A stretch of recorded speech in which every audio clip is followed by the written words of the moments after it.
ಏನು ಎಸ್ ಎಲ್ಲ ಕಡೆ ಮಾಡ್ತೀವಿ. ಜಿಲ್ಲೆ ಎಲ್ಲ 4-5 ಮಾಡೋಂಥ ಸರ್ಕಾರ ಆದೇಶ ಆಗಿದೆ. ಸೊ ಹೀಗಾಗಿ ಈಗಾಗಲೇ ನಮ್ಮ ಕಾನ್ಸ್ಟಿಟ್ಯೂನ್ಸಿ ಇದಾದಮೇಲೆ ಇದೆ. ಮೊನ್ನೆ ಜಿಲ್ಲಾ ಮಟ್ಟದ್ದು ಬೆಳಗಾವಿಯಲ್ಲಿ ಮಾಡಿದ್ವಿ. ಬೆಳಗಾವಿ ಗ್ರಾಮೀಣ ಕೂಡ ಅಲ್ಲಿ ಕೂಡ ಮಾಡಿದ್ದಾರೆ. ಎಲ್ಲೆಲ್ಲಿ MLAಗಳಿಗೆ ಅನುಕೂಲ ಇದೆ ಮಾಡ್ತಾ ಇದ್ದಾರೆ. ಮಾಡಲಿಕ್ಕೆ ಸರ್ಕಾರ ಕೂಡ ಆದೇಶ ಮಾಡಿದೆ, ಹಾಗೆ ಮಾಡ್ತಾಯಿದ್ವಿ. ಸರ್, ಈಗ ಲೋಕಸಭೆ ಚುನಾವಣೆ ಹತ್ರ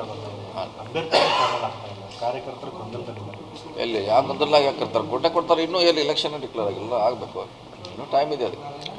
ಚಿಕ್ಕೋಡಿಯಿಂದ ನಿನ್ನೆ ಪ್ರಕಾಶ್ ಹುಕ್ಕೇರು ಸಹ ಹಾಲು ಮೊತ್ತಕ್ಕೆ ಕೊಡಬೇಕು ಅನ್ನೋಂಥದ್ದು ನಿಮ್ಮ ವಿಚಾರನೂ ಕೂಡ ಅದೇ. ಹೌದು, ಅದೇ ಚರ್ಚೆ ಹಿಡಿದ ಅಂತಿಮವಾಗಿ ಹೇಳಿದ್ರಲ್ಲ, ಅಂತಿಮವಾಗಿ ಹೈಕಮಾಂಡ್ ಡಿಸಿಷನ್ ತೊಗೋಬೇಕು. ಇವಾಗ ನಂಗೆ ನೋಡೋಣ, ನಾವಂತ ಹೇಳಿದ್ವಿ ನಮ್ಮ ಅಭಿಪ್ರಾಯ. ಅಂತಿಮವಾಗಿ ಅವ್ರ ಡಿಸಿಷನ್ ತೊಗೋಬೇಕು. ಏನೋ ಒಂದಷ್ಟು ಕಳಿಸಿರ್ತಕ್ಕಂಥ ಪ್ರಪೋಸಲ್ಗಳನ್ನ ತಿರಸ್ಕಾರ ಮಾಡಿದೆ, ಹೊಸ ಪ್ರಪೋಸಲ್ ಕೊಡಿ ಅಂತೇಳಿ ಹೇಳಿದ್ದಾರೆ ಅಂತೇಳಿ. ಇದು ಅದು ಆ ರೀತಿಯೂ ಸರ್ವೆ ಮಾಡ್ತಿದ್ದಾರೆ ಅವರು. ಸರ್ವೆದಲ್ಲಿ ಬರೆದಿದ್ರೆ ಮತ್ತೆ ಏನು ಬೇರೆ ಹೆಸರು ಕೊಡೋಕ್ಕೆ ಹೇಳ್ತಾರೆ, ಮತ್ತೆ ಬರೀ ಸರ್ವೆ ಮಾಡ್ತಾರೆ. ಅವೆಲ್ಲ ನಡೀತಾ ಇದೆ ನೀವು ಹೇಳ್ದಂಗೆ. ಹೇಮರಾಜ್ ಕೇಜ್ ಕಲ್ಚರ್ ಮೀನು ಕೃಷಿಯಲ್ಲಿ 1 ಕೆಜಿನಿಂದ 3.5 ಲಕ್ಷ ಗಳಿಸ್ತಿದ್ದಾರೆ.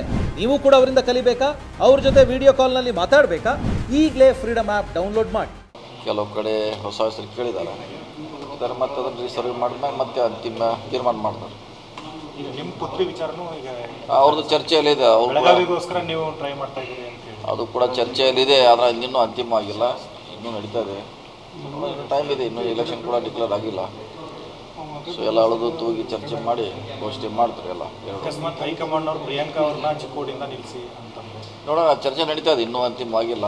ಇನ್ನೊಂದು ಸುತ್ತಿನ ಮಾತುಕತೆ ಮಾಡ್ತೀವಿ ಜಿಲ್ಲಾ ಎಲ್ಲ ನಾಯಕರು ಕೂಡಿ. ಅವಾಗ ಅವ್ರು ಏನು ಹೇಳ್ತಾರೆ ವರಿಷ್ಠರು ಕಾದು ನೋಡೋಣ.